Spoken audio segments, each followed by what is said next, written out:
A Di Đà Phật. Nam mô Đại Nguyện Địa Tạng Phương Bồ Tát. Nam mô Bổn Sư Thích Ca Mâu Ni Phật. Thưa đại chúng, có khi nào quý vị tự hỏi niềm tin chân thật có thể thay đổi cuộc đời và tâm thức như thế nào? Trong khoảnh khắc bình yên này, tôi mời quý vị cùng dừng lại, hít thở chậm, lắng nghe và cảm nhận. Để chúng ta bước vào một hành trình nhiệm màu, khám phá sức mạnh không thể nghĩ bàn của Bồ Tát Địa Tạng, nơi lòng tin thanh tịnh trở thành chìa khóa mở ra công đức và giải thoát. Ngay từ phút đầu, xin quý vị đừng bỏ lỡ cơ hội gieo duyên phước lành. Hãy nhấn đăng ký kênh Bước Chân Nhân Duyên để mỗi pháp thoại, mỗi niệm thiện trở thành bước chân trên con đường giác ngộ. Và giờ đây, thưa đại chúng ta hãy cùng nhau bước vào bài pháp Địa Tạng và sắc manh của lòng tin thanh tịnh, nơi tôi sẽ dẫn dắt đại chúng hiểu sâu nhân quả, thấy rõ quyền năng của tâm thanh tịnh và cảm nhận năng lực nhiệm màu của Bồ Tát Địa Tạng.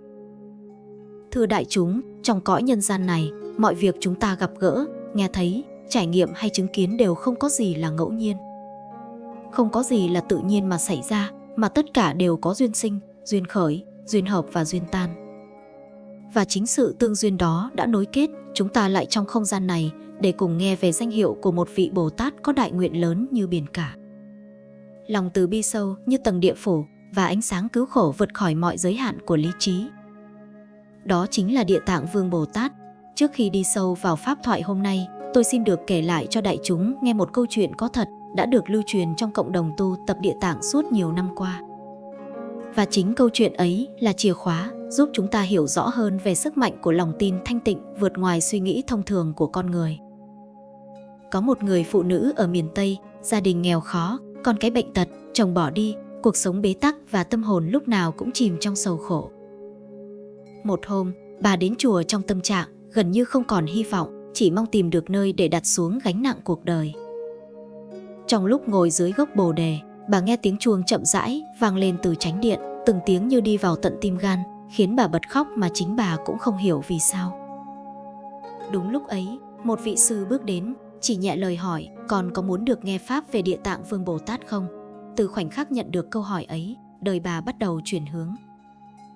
Bà được chỉ dạy rằng nếu thật tâm đặt niềm tin thanh tịnh vào Địa Tạng, không nghi, không lo, không gấp, chỉ giữ lòng tin vững và trì niệm chân thật, thì dù nghiệp sâu đến đâu, quả báo nặng thế nào cũng sẽ dần được chuyển hóa. Bà nghe và bắt đầu niệm danh hiệu Địa Tạng mỗi ngày, không cầu tiền tài, không cầu chồng trở về, không cầu may mắn, chỉ cầu cho tâm mình đủ sáng để bình an đi qua khổ nạn. Và rồi chỉ sau 3 tháng, điều kỳ diệu xảy ra, đứa con bệnh tật tưởng chừng không qua khỏi bỗng thuyên giảm dần, trí óc tỉnh táo hơn, sức khỏe phục hồi. 5 tháng sau, bà tìm được công việc ổn định và nội tâm trở nên hiền hòa, an tịnh. Khi được hỏi về bí quyết, bà chỉ mỉm cười và nói, con không làm gì cả, chỉ tin và niệm, niềm tin đã cứu con. Thưa đại chúng, nhiều người nghe xong liền tự hỏi, tại sao niềm tin lại có thể thay đổi số phận? Tại sao chỉ cần tin là đủ? Và điều kỳ diệu ấy có thật hay chỉ là chuyện trùng hợp? Nhưng nếu đại chúng chỉ nhìn bằng đôi mắt phàm phu thì sẽ không thể thấy sự vận hành của nhân quả, không thấy sự tương ưng của tâm và cảnh, và càng không thể hiểu được rằng khi lòng tin đủ thanh tịnh, tâm con người trở thành một ngọn đèn dẫn đường xuyên qua đêm tối của nghiệp lực. Lòng tin thanh tịnh chính là nhịp cầu nối giữa phàm tâm và Phật trí. Không ai bắt buộc phải tin, nhưng nếu không tin sẽ không thể nào chạm được vào cửa mầu nhiệm.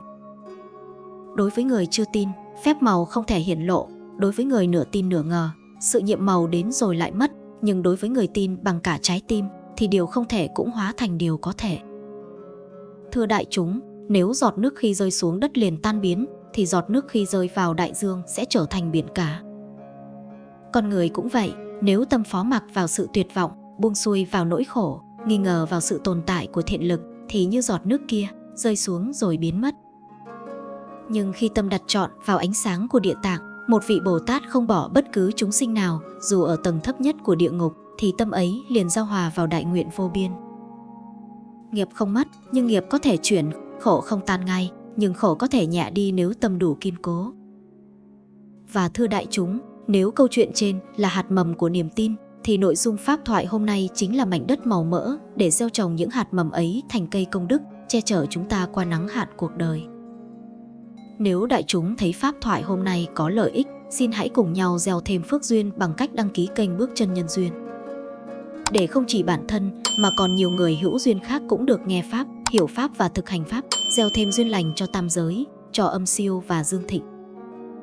Phần 2. Lòng tin thanh tịnh, nền tảng mở lối giải thoát. Thưa đại chúng, nếu trong Phật Pháp chúng ta không có lòng tin thanh tịnh thì dù có nghe Pháp bao nhiêu, tụng kinh bao nhiêu, lễ bái bao nhiêu, tạo phước bao nhiêu cũng không thể thành tựu được kết quả rốt ráo. Bởi vì lòng tin là cửa ngõ đầu tiên đưa chúng ta bước vào đạo, là căn bản của mọi thiện pháp, là nguồn gốc phát khởi trí tuệ và công đức. Nếu ví sự tu hành như một con thuyền muốn vượt biển khổ sinh tử, thì lòng tin chính là nước để con thuyền ấy có thể vận hành. Không có nước thì thuyền dù tốt đến đâu cũng nằm bất động. Cho nên, tin sai thì lạc, tin nửa vời thì đứt duyên, tin không chọn thì không vào đạo, còn tin chân thật, tin thanh tịnh, tin bất động thì đó là nhân để đạt thành giác ngộ và giải thoát. Lòng tin thanh tịnh mà Đức Phật dạy không phải là tin theo tình cảm, không phải tin vì nghe người ta nói, không phải tin vì thấy người khác làm, không phải tin để mong cầu lợi ích tức thời, càng không phải tin để đổi trác phước báu. Lòng tin thanh tịnh trong Phật Pháp được gọi là tịnh tín, nghĩa là niềm tin trong sáng, có chánh kiến làm nền tảng, có trí tuệ soi sáng và có nhân quả dẫn đường. Người có lòng tin thanh tịnh vào Phật, vào Pháp, vào Tăng, vào nhân quả, vào con đường tu tập, thì người đó đã đặt bước chân đầu tiên thật vững vàng trên đạo lộ giác ngộ. Còn nếu chưa có lòng tin thanh tịnh thì nội tâm sẽ luôn bị dao động bởi hoàn cảnh, bị cuốn trôi bởi cảm xúc, bị mê hoặc bởi cảnh giới và bị chi phối bởi nghiệp lực từ vô lượng kiếp. Thưa đại chúng, lòng tin thanh tịnh là nền tảng, nhưng tại sao lại là nền tảng? Bởi vì bản tâm của chúng sinh từ vô thủy đến nay vốn bị che lấp bởi vô minh, vọng tưởng và chấp trước, nên nếu không có lòng tin thì không có động lực để phá vô minh. Nếu không có lòng tin thì không có kiên trì để vượt qua phiền não, nếu không có lòng tin thì không có dũng lực để thực hành chuyển hóa. Và nếu không có lòng tin thì không thể khởi tâm cầu đạo một cách rốt ráo. Lòng tin trong Phật Pháp không phải là sự chấp nhận mù quáng, mà là sự quyết tâm dựa trên trí tuệ quán chiếu. Đức Phật từng dạy, đừng vội tin điều gì chỉ vì nó được truyền tụng lâu đời, cũng đừng vội tin điều gì chỉ vì nó hợp với suy nghĩ của mình, mà hãy dùng trí tuệ để xét nghiệm nhân, duyên, quả và lý của nó. Khi lý đã sáng, khi tâm đã an, khi Pháp đã tương ưng, thì lòng tin ấy trở thành thanh tịnh. Trong pháp môn liên quan đến Địa Tạng Vương Bồ Tát, lòng tin càng có vai trò trọng yếu, bởi vì Địa Tạng là vị phát đại nguyện sâu rộng với chúng sinh nơi cõi địa ngục, cõi u minh, cõi trung ấm và cõi còn nặng nghiệp lực. Người tạo ác nghiệp thì tâm vốn hắc ám, người mất thân người thì trí tuệ khó khai mở, người đọa vào ác đạo thì không thể tự phát tâm mà phải nhờ thiện duyên bên ngoài trợ lực. Mà thiện duyên ấy nếu thiếu lòng tin thì không thể tương ưng với đại nguyện của Địa Tạng. Bởi vậy, trong kinh thường dạy rằng chỉ cần người còn ở trong đời, có thể nghe danh hiệu Địa Tạng, thấy hình tượng Địa Tạng hoặc khởi niềm tin chân thật vào Ngài, thì đó chính là nhân duyên lớn để được cứu độ. Điều này không phải mê tín, không phải hoang đường, mà chính là nguyên lý vận hành của tâm và nghiệp. Bởi tâm tin thì nghiệp chuyển, tâm sáng thì đường mở, tâm tương ưng thì Phật lực liền gia trì. Thưa đại chúng, lòng tin thanh tịnh không phải là điều mà chúng ta chỉ nói bằng miệng, mà phải là điều được chứng minh qua sự thực hành của tâm. Nếu miệng niệm mà tâm còn nghi thì niệm ấy như người đếm tiền của người khác, dù đếm mãi cũng không được một đồng. Nhưng nếu tâm tin thật, tâm hướng thật, tâm nguyện thật, thì mỗi câu niệm dù ngắn, mỗi hạnh lành dù nhỏ cũng trở thành nhân lành vô lượng kiếp. Cũng như một hạt giống, nếu gieo xuống nơi đất tốt thì dù chỉ một hạt cũng mọc thành cây lớn, còn nếu gieo xuống đá thì dù có gieo hàng bao nhiêu cũng không mọc được. Đất chính là tâm, hạt giống chính là thiện pháp, còn nước chính là lòng tin. Thiếu nước thì cây không mọc, tâm thiếu lòng tin thì pháp không sinh. Cho nên, muốn bước vào pháp môn của Địa Tạng, muốn thọ trì danh hiệu Địa Tạng, muốn được Địa Tạng hộ niệm, muốn được nghiệp lực giảm nhẹ và muốn được tâm tính chuyển hóa, thì trước tiên phải thiết lập cho mình nền tảng tịnh tín. Chỉ cần tin bằng tâm chân thật, không mong lợi, không cầu kỳ tích, không xem niệm Địa Tạng là một hình thức giao dịch, mà xem đó là con đường quay về với trí tuệ vốn có. Khi tin đã thanh tịnh thì thân khẩu ý sẽ tự điều hòa, chánh niệm sẽ sinh, tội nghiệp sẽ mỏng, phước đức sẽ tăng, tâm thanh tịnh sẽ được nuôi dưỡng từng ngày. Đó chính là nền móng của giải thoát, là cánh cửa của chuyển nghiệp, là ngọn đèn của trí tuệ, và cũng chính là sự khai mở căn bản để tương ưng với đại nguyện bất khả tư nghì của Địa Tạng Vương Bồ Tát. Nếu đại chúng hiểu được phần này và thấy Pháp có lợi ích, xin hãy tùy hỷ gieo duyên cho Pháp được lan rộng bằng cách đăng ký kênh Bước Chân Nhân Duyên, để chính mình và nhiều người khác cùng có cơ hội gieo căn lành, vun phước điền và tiếp nhận Pháp âm nhiệm màu một cách rộng rãi hơn trong đời sống. Đó cũng là một cách hành bố thí Pháp, một hạnh lành không mất, một công đức hữu hình đối với người còn sống và vô hình đối với người đã khuất. Phần 3. Lòng tin chân thật kết nối với năng lực không thể nghĩ bàn của Phật, Bồ Tát. Thưa đại chúng, khi nói rằng lòng tin chân thật có thể kết nối với năng lực không thể nghĩ bàn của Phật và Bồ Tát, nhiều người nghe qua liền nghĩ đó là điều huyễn hoặc điều không có căn cứ, không phù hợp với tư duy lý trí mà con người hiện đại vẫn đang dựa vào. Nhưng trong giáo pháp của Đức Phật, chữ không thể nghĩ bàn không phải là điều kỳ bí hay thần thoại, mà là điều vượt khỏi khả năng suy tư, lý giải và đo lường của tâm thức phàm phu còn bị giới hạn bởi vọng tưởng, chấp trước, nhị nguyên và cái thấy chỉ trong phạm vi ngũ uẩn. Chỉ cần nhìn vào đời sống hàng ngày, chúng ta sẽ thấy rằng có nhiều điều mắt không thấy nhưng vẫn tồn tại, tai không nghe nhưng vẫn vận hành, trí không hiểu nhưng vẫn phát sinh kết quả. Vì vậy, trong Phật Pháp, khi nói đến năng lực không thể nghĩ bàn, đó là chỉ cho năng lực của tâm, năng lực của nguyện, năng lực của nhân quả, năng lực của sự tương ứng giữa căn cơ và thiện duyên, chứ không phải là sự ban tặng một cách tùy tiện hay phép màu đến từ bên ngoài. Lòng tin chân thật là lòng tin không xây dựng trên sự mong cầu, không dựa trên sự đổi trác, không bị chi phối bởi hoàn cảnh và biến động, mà là lòng tin đặt nền trên lý nhân quả, nương vào trí tuệ quán chiếu và hành trì thực tiễn. Khi lòng tin ấy phát sinh, năng lực của tâm được khai mở, và chính tâm ấy là cánh cửa giao tiếp với Phật, với Pháp, với Bồ Tát và với bản thể thanh tịnh vốn có nơi mỗi người. Người xưa nói, tâm là cội gốc của môn Pháp, tâm như gương sáng, nếu gương sạch thì mọi hình tướng đều hiện rõ, còn nếu gương mờ thì hình dù có thật cũng hóa thành không thấy. Bồ Tát Địa Tạng vốn có nguyện lực lớn như đại địa, có năng lực nâng đỡ như mặt đất. Không lựa chọn người giàu nghèo sang hèn, không phân biệt người trí hay người ngu, chỉ cần chúng sinh có tâm hướng, khởi tín chân thật thì tự thân đã có thể cảm được nguyện lực của Ngài. Thưa đại chúng, lòng tin không nằm ở chỗ miệng nói ta tin, mà nằm ở nơi tâm không còn nghi. Trong kinh điển Đại Thừa, nghi được xem là một trong những triền cái trói buộc tâm thức, khiến công đức không sinh, trí tuệ không khai và thiện duyên khó tròn. Khi nghi, tâm không thể tương ưng với Pháp, giống như người muốn nhận ánh sáng nhưng lại tự che mắt mình bằng bàn tay. Nếu tâm có một phần nghi thì tâm ấy mất đi một phần lực, nếu tâm có hai phần nghi thì tâm ấy phân tán hai phần, còn nếu tâm hoàn toàn nghi thì dù có đứng trước cửa pháp môn mầu nhiệm cũng không thể bước vào. Cho nên, trong quá trình tu tập, lòng tin chân thật không phải để hướng ra ngoài mà để quay vào trong, không phải chờ đợi sự giải cứu mà để mở cánh cửa nội tâm vốn đang bị khóa bởi vô minh và ác nghiệp. Lòng tin chân thật tương ưng với Bồ Tát, vì Bồ Tát hành đạo dựa trên tâm, trên nguyện, trên từ bi và trí tuệ, không dùng quyền phép để cứu người, mà dùng duyên lực để dẫn người đi trong nhân quả đúng pháp. Khi tâm của chúng sinh hướng về Ngài, không phải Ngài đến gần, mà chính tâm của người đó đã rời xa vô minh, tạo ra sự tương hợp với tần số của từ bi và trí tuệ.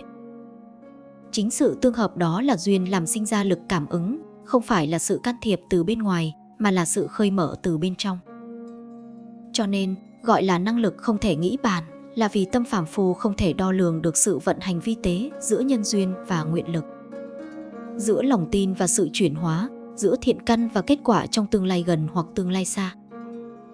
Thưa đại chúng, nếu chúng ta lấy ví dụ từ đời sống, sẽ thấy rằng người có lòng tin sâu thì tâm không sợ hãi trước nghịch cảnh. Người có lòng tin sâu thì không bỏ cuộc giữa đường, người có lòng tin sâu thì có thể vượt qua khổ đau không phải vì hoàn cảnh thay đổi ngay lập tức, mà vì nội tâm đã có chỗ nương tựa. Khi nội tâm có nơi nương tựa thì sóng to gió lớn cũng trở thành điều kiện thực tập, còn nếu tâm không có nơi nương thì chỉ cần gió nhẹ cũng đủ làm bất an. Cũng như người đi trong đêm tối, nếu không có ánh sáng dẫn đường thì mỗi bước chân đều là sợ hãi, nhưng nếu có ánh sáng thì đường dù hiểm trở vẫn có thể đi được. Niềm tin chân thật chính là ánh sáng ấy, mà Địa Tạng chính là biểu trưng cho sự tiếp dẫn trong những nơi mà ánh sáng của phàm trí không thể soi đến. Khi lòng tin chân thật sinh khởi, tâm chúng ta không còn tìm kiếm sự bảo vệ từ bên ngoài, mà biết rằng sự bảo hộ chân thật chính là tâm không làm điều ác, miệng không nói điều sai, thân không gây tạo nghiệp xấu, trí luôn giữ chánh niệm, và nguyện hướng về điều thiện. Khi đó, sự tương ứng với Bồ Tát trở thành thật, không phải ở hình thức lễ bái, mà ở phương diện tâm tánh và nhân cách. Khi một người có lòng tin chân thật, thì tâm người ấy nhẹ nhàng, lời nói thanh tịnh, hành động thiện lành. Và chính đời sống ấy trở thành minh chứng cho sự hộ niệm, chứ không phải đợi một hiện tượng kỳ lạ nào đó xảy ra để gọi là được cứu độ. Bởi Bồ Tát không làm việc thay cho chúng ta, mà đưa ánh sáng để chúng ta nhìn thấy con đường tự đi. Vậy nên, nếu đại chúng hiểu được điều này và thấy Pháp có ý nghĩa, con xin mời đại chúng tùy duyên gieo phước lành bằng một hành động nhỏ. Đó là đăng ký kênh Bước Chân Nhân Duyên để truyền rộng chánh tín và tạo thêm nhân duyên cho nhiều người có cơ hội nghe Pháp, hiểu Pháp và ứng dụng Pháp vào đời sống. Phần 4. Lòng tin thanh tịnh không đơn thuần là niềm tin, mà là nền tảng của nghiệp cảm, nhân quả và sự cảm ứng đạo giao. Thưa đại chúng, bước sang phần thứ 4, tôi xin được đi sâu hơn vào bản chất nội tại của lòng tin thanh tịnh dưới góc nhìn nhân quả, duyên khởi, nghiệp cảm.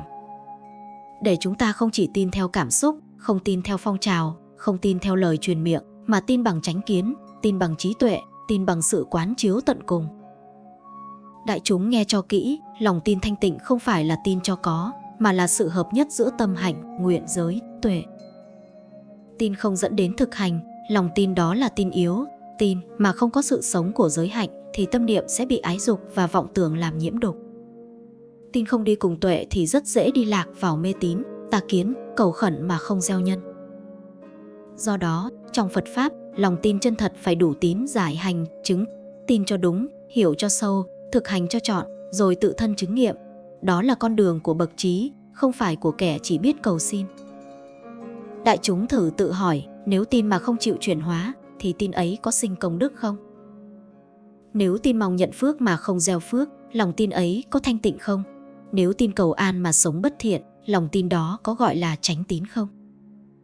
Bồ Tát Địa Tạng dạy chúng ta rằng toàn bộ thế giới này vận hành bằng nghiệp lực và nguyện lực, mà nguyện lực chính là nấc thang đưa ta ra khỏi dòng xoáy của nghiệp. Người không có nguyện lực thì nghiệp lực dẫn đi, người có nguyện lực thanh tịnh thì chuyển hóa nghiệp ngay trong từng niệm. Và chính lòng tin thanh tịnh là năng lực nuôi dưỡng và duy trì nguyện lực đó. Tin sai, nguyện sai, lập hạnh sai nghiệp đưa đi. Tin đúng, nguyện đúng, hành đúng đạo lực hiển hiện. Bởi vậy, quý vị đừng nghĩ lòng tin chỉ là một trạng thái cảm xúc. Lòng tin thanh tịnh là năng lượng tinh tế của tâm, có thể tác động lên nghiệp, chuyển cảnh giới, cảm ứng thiện duyên và mở cửa tương ưng với năng lực đại nguyện của Địa Tạng Phương Bồ Tát. Khi tâm thanh tịnh, nghiệp giảm lực, khi nguyện mạnh mẽ, đạo lực hiển bày, khi hành kiên cố, nhân quả nhuận thành, khi trí mở sáng, mê lầm tan biến. Nhưng nếu chỉ tin bằng miệng, nguyện bằng lời, hành thiếu thực, tâm không điều phục, thì đó chỉ là niềm tin hời hợt, không đủ độ để cảm ứng với năng lực của bậc thánh. Cho nên Địa Tạng không phải là thần linh ban phước, mà là nơi nương tựa của những tâm biết chuyển hóa, biết lập nguyện, biết tu tập, biết đoạn ác, tu thiện, tịnh tâm lợi sanh. Vậy, làm thế nào để lòng tin trở thành lòng tin thanh tịnh? Đại chúng cần giữ 5 yếu tố. Tin đúng đối tượng, tin Phật, tin Pháp, tin Tăng, tin nhân quả, tin chính mình. Tin bằng tuệ giác, không mê tín, không cầu may, không trao phó số phận. Tin đi đôi với hành, niệm hạnh Địa Tạng, thực hành hạnh Địa Tạng. Tin không nghi, không loạn, không xen tạp, không đứng giữa hai bờ thiện, ác. Tin một cách bền vững, không đổi hướng theo hoàn cảnh. Một giọt mực trong ly nước trong sẽ làm nước vẩn đục. Cũng vậy, một chút nghi xen vào niềm tin, năng lượng chuyển hóa sẽ suy giảm. Cho nên các bậc tổ đức dạy, tâm nào tương ưng thì cảnh giới ấy hiển hiện. Nếu tâm nghi, cảnh giới nghi đối hiện. Nếu tâm loạn, cảnh giới loạn đối hiện. Nếu tâm thanh tịnh, cảnh giới thanh tịnh đối hiện. Nếu tâm trí thành, 10 phương thiện duyên tự nhiên giao cảm. Vì thế, tu Địa Tạng không phải cúng cho nhiều, không phải khấn thật dài, không phải cầu xin điều nhiệm màu đáp ứng liền, mà là gieo nhân đúng, nuôi tâm đúng, thực hành đúng, đợi quả đúng thời. Và ở đây, tôi mong đại chúng nhớ một câu đơn giản nhưng thấm sâu như pháp ấn. Tâm thanh tịnh thì niềm tin tự sáng, niềm tin sáng thì con đường giải thoát tự mở. Nếu đại chúng đang thấy đạo lý này thấm vào tâm, nếu đang thấy năng lượng như được khai mở, nếu đang cảm nhận niềm tin chuyển từ cảm xúc sang trí tuệ, tôi tha thiết mời đại chúng cùng đăng ký kênh Bước Chân Nhân Duyên. Để mỗi bài pháp, mỗi lời khai thị mỗi niệm chân thành sẽ là một nhân duyên giải thoát, gieo hạt bồ đề trong từng hơi thở. Xin mời đại chúng cùng tiếp tục theo dõi để bước sang phần 5, lòng tin thanh tịnh không dựa trên mong cầu phước báu mà dựa trên tâm nguyện độ sanh, nơi đạo lý sẽ đi sâu hơn nữa vào chiều sâu của phát nguyện Bồ Tát hạnh. Nam mô Đại Nguyện Địa Tạng Phương Bồ Tát. Nam mô Bổn Sư Thích Ca Mâu Ni Phật. Phần 5, lòng tin thanh tịnh không dựa trên mong cầu phước báu mà dựa trên tâm nguyện độ sanh. Thưa đại chúng, với tinh thần tiếp nối, chúng ta bước vào phần thứ 5. Ở phần này, tôi xin chuyển từ chiều sâu lý luận sang chiều sâu của ứng dụng đời sống, để mỗi lời pháp không chỉ nghe hay mà còn làm được và chuyển nghiệp thật. Nhiều người đến với Địa Tạng Vương bằng tâm niệm cầu xin. Cầu bình an, cầu công việc, cầu sức khỏe, cầu gia đạo thuận hòa, cầu con cái bình yên, cầu thoát tai nạn, cầu nghiệp chướng tiêu trừ, thậm chí có người cầu trả nợ giúp. Nhưng đại chúng nên biết, đó chỉ là giai đoạn đầu của niềm tin, giống như một đứa bé bị đau chạy đến mẹ. Điều đó không sai, thậm chí còn là một thiện duyên ban đầu, nhưng không phải điểm đến của người học đạo. Người học Phật mà chỉ dừng lại ở chỗ cầu phước, giống như người đến trường chỉ để xin kẹo, chứ không phải để học chữ. Trong đạo Địa Tạng, cốt lõi không phải là cầu phước, mà là phát nguyện. Cầu phước để đời sống tạm an, nhưng phát nguyện để nhiều đời nhiều kiếp giải thoát thật sự. Cầu phước là hưởng, phát nguyện là gieo. Người chỉ cầu mà không gieo thì phước khó tròn, vì nhân không đủ, duyên không thành. Để đại chúng dễ hình dung, tôi xin kể 3 ví dụ đời thường. Ví dụ thứ nhất, một người nghèo chỉ mong được cho tiền để sống qua ngày, nhưng một người trí sẽ xin được học nghề để tự nuôi thân, rồi sau đó còn giúp lại người khác. Cầu phước là xin tiền sống tạm. Phát nguyện là học đạo để tự nuôi mình bằng thiện nghiệp. Ví dụ thứ hai, người bị bệnh chỉ cầu thuốc, nhưng người hiểu bệnh sẽ xin học cách bảo vệ thân thể, vì thuốc chỉ chữa một lần, còn hiểu biết chữa cả đời. Cầu phước giống như uống thuốc.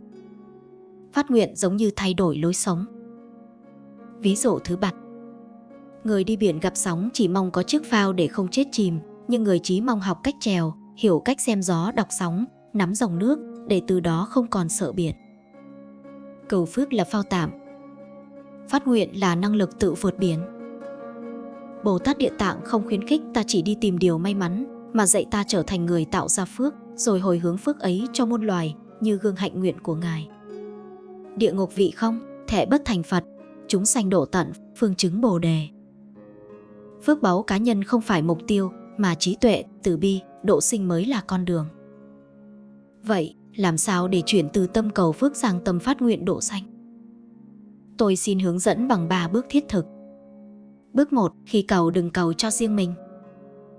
Thay vì xin Bồ Tát cứu con thoát nạn, hãy đổi thành nguyện cho con thoát nạn để con còn phước duyên giúp người đang trong nạn khác. Bước 2, khi tu, đừng tu chỉ để đổi đời mà tu để đổi tâm. Tâm đổi nghiệp đổi, nghiệp đổi đời đổi. Nếu chỉ mong đời đổi mà tâm còn nguyên, thì kết quả chỉ là khổ đổi hình, chứ không chấm dứt khổ. Bước 3, khi hồi hướng, đừng hồi hướng để mong phước quay lại, mà hồi hướng để phước lan rộng. Phước lan rộng phước không mất. Phước giữ riêng phước nhỏ lại. Giống như ngọn lửa, càng chia càng sáng, không hề mất đi. Đại chúng thấy đó, niềm tin thanh tịnh chuyển hóa từ cầu xin, thụ động sang phát nguyện chủ động chính là bước nhảy lớn nhất của hành giả Địa Tạng. Vì người cầu phước thì mong được giúp, còn người phát nguyện thì muốn trở thành người giúp.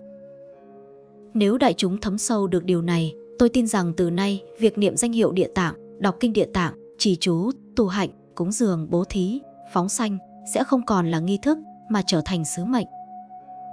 Và nếu đại chúng thấy lời pháp này hữu ích, xin hoan hỉ đăng ký kênh Bước Chân Nhân Duyên để mỗi lần đại chúng mở pháp thoại, tâm sẽ nhớ con đường phát nguyện, không lùi bước, không thối tâm.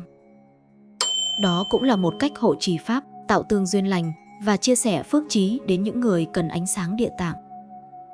Ngay sau đây, chúng ta sẽ cùng bước sang phần 6, lòng tin thanh tịnh là cánh cửa mở ra công đức, không phải phép màu, nơi tôi sẽ hướng dẫn sâu hơn cách tạo công đức đúng pháp, đúng nhân, đúng tâm, đúng lời Phật dạy. Xin đại chúng an trú hơi thở, giữ tâm lắng yên, chuẩn bị bước tiếp. Nam mô Đại Nguyện Địa Tạng Phương Bồ Tát. Phần 6, lòng tin thanh tịnh là cánh cửa mở ra công đức, không phải phép màu. Thưa đại chúng, sang phần thứ 6 này, chúng ta đi thẳng vào cốt lõi của tu tập Địa Tạng. Làm sao để có công đức thực, công đức bền, công đức đúng nhân, đúng pháp, đúng tâm, đúng chí hướng? Bởi nếu không hiểu điều này, chúng ta rất dễ nhầm lẫn giữa công đức và phước đức, giữa kết quả và mong cầu, giữa chuyển nghiệp và cầu xin, rồi từ đó rơi vào thất vọng, buồn chán, thối thất niềm tin. Đại chúng cần phân biệt rõ. Phước đức giúp đời sống thuận lợi, bớt khổ bên ngoài. Công đức giúp tâm thoát khỏi vô minh, bớt khổ bên trong. Phước giúp ta có, công đức giúp ta giác. Phước còn trong luân hồi, công đức mở cửa giải thoát. Người chỉ cầu phước mà không xây công đức, giống như tô vẽ bên ngoài ngôi nhà nhưng không xây nền móng, chỉ cần một cơn gió duyên nghiệp là sụp đổ. Vậy, lòng tin thanh tịnh là cửa mở ra công đức, nghĩa là niềm tin phải thuần thiện, vững chắc, không nghi, không sợ, không xen tạp, không cầu may, rồi từ đó đi vào hành trì có phương pháp.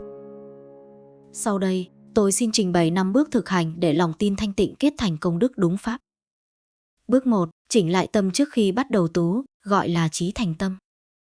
Trước khi niệm Phật, trì chú, cúng dường, phóng sinh đọc kinh hay làm thiện, đại chúng hãy dừng lại một chút, hít sâu, thở nhẹ và phát khởi trong tâm 3 điều. Tôi tu không phải để đối phó mà để chuyển hóa. Tôi tu không phải vì sợ mà vì hiểu. Tôi tu không phải chỉ để đời tốt hơn mà để tâm sáng hơn. Tâm chân thành ngay phút đầu, công đức sẽ rộng mạnh như biển lớn. Tâm mong cầu xen tạp ngay phút đầu, công đức sẽ nhỏ lại như giọt sương. Bước 2. Trì hạnh đúng nhân đúng pháp. Người học Bồ Tát Địa Tạng phải chọn hành đúng, không phải hành theo cảm tính. Những công hạnh tạo công đức mạnh nhất gồm: niệm danh hiệu Địa Tạng Vương bằng tâm kính lễ chứ không phải gọi tên. Thực hành hiếu đạo, báo đền ân sâu cha mẹ, cốt tủy của kinh Địa Tạng. Làm thiện âm thầm, không phô trương, không cầu được khen. Tạo phước dài lâu, không làm theo cảm xúc nhất thời. Không làm điều thiện để đổi lấy điều may, đó là mua bán, không phải công đức. Nhớ rằng, việc thiện nhỏ nhưng tâm rộng công đức lớn. Việc thiện lớn nhưng tâm mong cầu công đức giảm. Bước 3. Nuôi năng lượng chí nguyện, gọi là hồi hướng hạnh. Lòng tin thanh tịnh phải đi cùng chí nguyện rộng lớn. Con làm điều thiện này không chỉ cho riêng con, mà cho cha mẹ hiện tiền, cha mẹ quá vãng, cho oan gia, trái chủ, lục đạo chúng sinh, và cho tất cả những ai đang khổ mà con chưa từng gặp. Chính tâm mở rộng vô biên tạo ra công đức vô biên.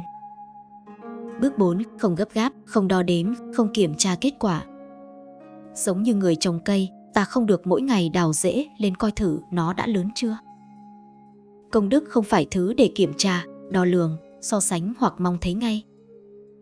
Làm thiện mà chờ kết quả. Giống như nấu cơm mà cứ mở nắp liên tục cơm không chín. Công đức trưởng thành từ sự âm thầm, kiên cố bền bỉ. Bước 5. Sống đúng đạo, giữ nghiệp thanh tịnh.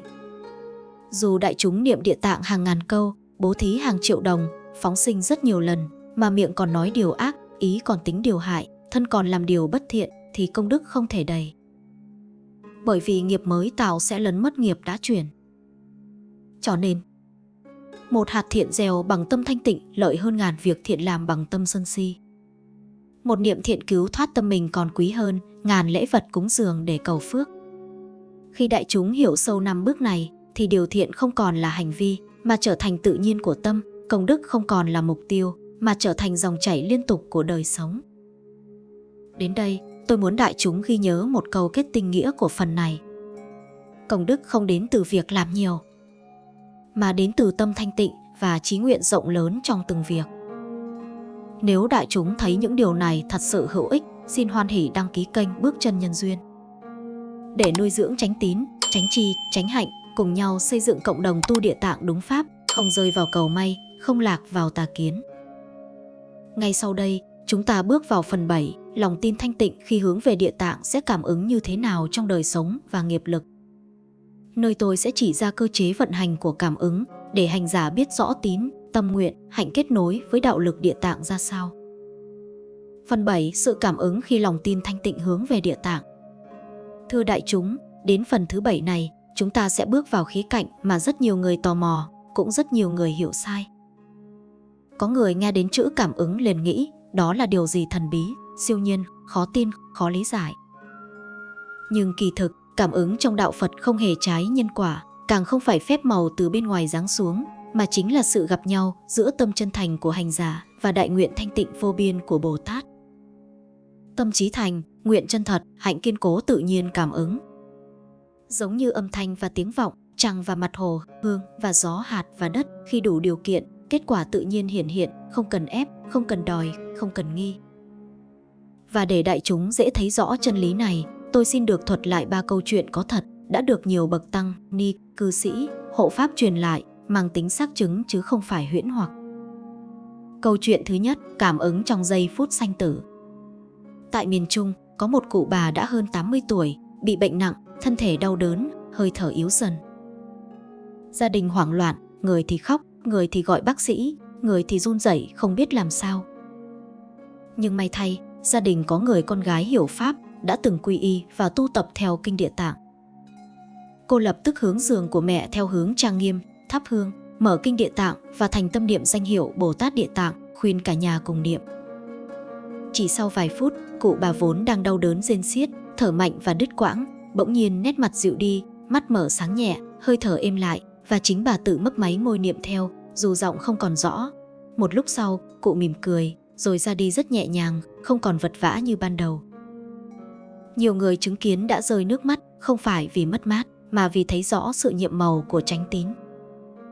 Đó không phải phép lạ, mà chính là nghiệp lực đau đớn giảm xuống nhờ tâm niệm hướng thiện, cùng với oai lực bi nguyện của Bồ Tát Địa Tạng trợ duyên cho người sắp lìa thân được an tâm, an nghiệp, an thần thức. Câu chuyện thứ hai, cảm ứng chuyển hóa oan khiên. Tại miền Bắc, có một gia đình liên tục gặp xui xẻo bất thường, người bệnh, người tai nạn, việc làm thất bại, tâm trong nhà thường nóng nảy, mâu thuẫn. Khi mời thầy về, thầy khuyên không nên tìm cách trừ tà xua đuổi, đốt bùa, mà hãy phát tâm trì tụng kinh Địa Tạng 49 ngày, mỗi ngày hồi hướng cho oan gia trái chủ, người, vật, hữu hình, vô hình. Gia đình nghiêm túc làm theo, không bỏ sót một ngày, vừa trì kinh vừa phát nguyện. Nếu chúng con đời này, đời trước có làm điều bất thiện, gây đau khổ cho ai, xin cho họ nương oai lực Địa Tạng mà hoan hỷ buông xả, và chúng con xin tạo thiện hạnh để trả nghiệp bằng Phật Pháp. Sau 49 ngày, bầu không khí gia đình đổi hẳn. Người bệnh tự nhiên giảm đau, tinh thần tốt lên. Công việc của người con trai có quý nhân giúp đỡ. Trong nhà từ căng thẳng chuyển sang hòa thuận. Mỗi người tự nhiên phát tâm thiện nhiều hơn. Đại chúng thấy đó, cảm ứng đến không phải vì đọc kinh nhiều hay lớn tiếng, mà vì tâm thành, tâm biết lỗi, tâm hồi hướng, tâm sửa đổi. Câu chuyện thứ ba, cảm ứng trong nghiệp tâm khổ. Có một chị cư sĩ thành phố, ngoài đời mọi thứ khá đầy đủ, việc làm tốt, gia đình êm, tài chính ổn. Nhưng tâm lúc nào cũng bất an, lo sợ vô cớ, mất ngủ, có lúc muốn buông bỏ tất cả mà không hiểu lý do. Nhờ duyên, chị đến nghe pháp về Địa Tạng và được khai thị rằng không phải chỉ khổ thân mới là nghiệp, mà khổ tâm là nghiệp kín sâu nhiều đời. Chị bắt đầu niệm danh hiệu Địa Tạng mỗi tối, chỉ đơn giản 30 phút với thái độ lắng tâm, không cầu xin điều gì, mà chỉ cầu được nhận ra gốc của phiền não. Sau một thời gian, tâm chị nhẹ dần, thỉnh thoảng có lúc được rơi vào trạng thái an lạc tự nhiên. Và điều đặc biệt nhất là chị tự hiểu rõ được bản chất nỗi sợ của mình, từ đó chuyển hóa bằng trí tuệ, không còn trốn chạy. Đó chính là loại cảm ứng của nội tâm sâu sắc nhất, bền vững nhất và đúng với tinh thần Phật Pháp chuyển nghiệp từ trong tâm trước. Từ 3 câu chuyện trên, chúng ta rút ra nguyên tắc cảm ứng chân thật. Cảm ứng không đến từ cầu xin, mà đến từ tâm chân thành. Cảm ứng không xảy ra ngay theo ý mình, mà theo nhân duyên, nghiệp lực chín mùi. Cảm ứng không phải may mắn, mà là định luật tâm nghiệp, duyên tương ưng. Cảm ứng không phải điều kỳ bí hiếm gặp, mà là sự thật hiển hiện khi tâm và đạo hòa vào nhau. Người muốn cảm ứng, hãy hỏi: tôi có tâm chân thành chưa? Tôi có hành thiện, giữ giới, phát nguyện chưa? Tôi có kiên trì hay chỉ nóng vội? Tôi có tu tập để chuyển nghiệp hay chỉ cầu xin để thoát nghiệp? Nếu làm đúng nhân, cảm ứng sẽ đến đúng thời. Và nếu đại chúng muốn tiếp tục được mở trí, nuôi niềm tin đúng pháp, tránh mê tín, nuôi chánh niệm Địa Tạng đúng hướng, tôi xin mời đại chúng đăng ký kênh Bước Chân Nhân Duyên để chúng ta không chỉ học mà còn cùng nhau hành và chứng nghiệm. Ngay sau đây, chúng ta sẽ bước vào phần 8, kết luận tối thượng, niềm tin thanh tịnh chính là cửa giải thoát, tâm ở đâu, địa tạng hiện ở đó. Nơi tôi sẽ gom lại toàn bộ tinh hoa của 7 phần trên thành một chánh chi kiến, chánh định hướng, chánh thực hành cho mỗi hành giả. Phần 8, niềm tin thanh tịnh chính là cửa giải thoát. Thưa đại chúng, giờ đây, chúng ta sẽ cùng nhau an trú trong hơi thở, trong từng nhịp chậm, để lắng nghe sâu thẳm từng lời Pháp, để lòng từ từ thấm nhuần, không vội vàng, không mong cầu, chỉ nghe và cảm nhận. Tôi xin mời đại chúng hít sâu, thở ra chậm, để tâm được ổn định, và ta cùng trở về nơi tâm mình, nơi mà mọi niềm tin chân thật bắt đầu nảy mầm. Đại chúng thân mến, từ phần 1 đến phần 7, chúng ta đã cùng nhau đi qua con đường dài. Từ câu chuyện gieo duyên đầu tiên, đến sức mạnh của niềm tin vượt khỏi logic, từ lòng tin chân thật kết nối với năng lực Bồ Tát. Đến sự phát nguyện đúng hướng, từ công đức thực hành đúng pháp, đến cảm ứng nhiệm màu trong đời sống thực tế. Tất cả những gì chúng ta nghe, thấy, thực hành không phải là điều lý thuyết khô khan, mà là một hành trình đưa tâm về nơi an lạc và thanh tịnh, nơi mà địa tạng luôn hiện diện. Hãy hình dung, mỗi hơi thở ra vào của đại chúng chính là một bước chân trên con đường Bồ Tát đạo. Mỗi niệm hướng về địa tạng là một ngọn đèn thắp sáng nơi vô minh, mỗi hành động thiện là một viên gạch đặt nền móng cho tâm giác ngộ. Lòng tin thanh tịnh không cần ồn ào, không cần chứng minh, chỉ cần tĩnh lặng và kiên định, tự nhiên sẽ cảm nhận được sự hiện diện của Bồ Tát. Niềm tin ấy như làn nước trong, phản chiếu trăng sáng của trí tuệ, không gợn sóng dục vọng, không xao động sân hận. Khi lòng tin thanh tịnh, đại chúng sẽ thấy một sức mạnh từ bi âm thầm, dịu dàng nhưng không thể lay chuyển. Dẫn dắt từng bước chân, từng lời niệm, từng hạnh lành, để từ đó nghiệp chướng được chuyển hóa, phiền não được dịu tan, tâm an và trí sáng. Trong thiền vị sâu lắng, chúng ta nhận ra rằng địa tạng không ở xa xăm, không phải ở hình tượng hay danh hiệu bên ngoài, mà hiện hữu ngay nơi mỗi hơi thở, nơi niệm thiện, nơi tâm nguyện không mong cầu. Bất cứ khi nào đại chúng thực sự an trú và tĩnh lặng, Bồ Tạng liền đồng hiện, hộ trì, soi sáng. Niềm tin thanh tịnh chính là chiếc chìa khóa mở cánh cửa ấy, không cầu kỳ, không vội vàng, mà nhẹ nhàng, từng bước, từng bước. Và thưa đại chúng, nếu đại chúng đã nghe, đã thấy, đã cảm nhận được sự nhiệm màu này, tôi xin mời đại chúng đăng ký kênh Bước Chân Nhân Duyên. Hãy để mỗi bài pháp, mỗi hơi thở niệm địa tạng, mỗi hạnh thiện trở thành duyên lành nối dài. Để không chỉ mình, mà tất cả những ai đồng hành trên pháp lộ này đều có cơ hội gặp Bồ Tát, gieo niềm tin thanh tịnh và bước vào con đường giải thoát. Đại chúng hãy hít sâu, thở ra, để tâm thanh tịnh như nước hồ tĩnh lặng, và để niềm tin ấy, nhẹ nhàng nhưng bền chắc, đi vào mọi hành động, mọi lời nói, mọi suy nghĩ, từng ngày từng ngày. Như vậy, mỗi bước chân của đại chúng trên đời sống này đều trở thành bước chân nhân duyên, đều trở thành bước đi gần Bồ Tát, và đều trở thành bước tiến đến an lạc và giải thoát. Nam mô Đại Nguyện Địa Tạng Phương Bồ Tát. Nam mô Bổn Sư Thích Ca Mâu Ni Phật.